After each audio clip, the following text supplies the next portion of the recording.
Assalamualaikum warahmatullahi wabarakatuh. Di video kali ini kita akan membahas materi bahasa Indonesia mengenai alur dalam drama. Pada dasarnya, alur dalam suatu cerita bergerak dari permulaan menuju bagian tengah hingga pada bagian akhir.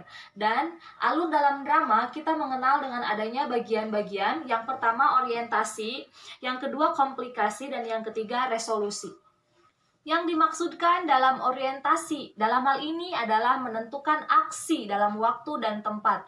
Misalnya dengan memperkenalkan tokoh, kemudian memperkenalkan situasi seperti itu. Lalu yang dimaksudkan dengan komplikasi atau bagian tengah cerita, dalam hal ini mengembangkan konflik. Nah, ini bagian yang mengembangkan konflik itu ada pada komplikasi. Misalnya ketika seorang tokohnya itu menemukan rintangan-rintangan atau dalam segala bentuk perjuangan seperti itu.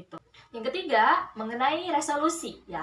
Resolusi di sini disebut dengan turning point atau bagian titik klimaks. Nah, pada bagian penting inilah terjadi perubahan nasib tokoh. Terjadinya pergerakan alur dalam drama tentu dengan adanya konflik. Konflik terdiri atas dua, konflik internal dan konflik eksternal. Konflik internal itu berarti konflik yang muncul dari diri sendiri. Kemudian konflik eksternal itu berarti konflik yang muncul dari lingkungan fisik. Konflik-konflik tersebut dibagi ke dalam beberapa bagian yang kita sebut sebagai babak. Ya, disebut dengan babak. Babak 1, babak 2, babak 3. Nah, dalam babak itu terdapat adegan. Nah, bagaimana ciri untuk pergantian babak? Itu biasanya mengalami pergeseran nasib, pergeseran masalah, ataupun pergeseran peristiwa. Lalu, bagaimana ketika kita menandai itu adanya pergantian adegan? Nah, pergantian adegan itu biasanya akan muncul tokoh baru.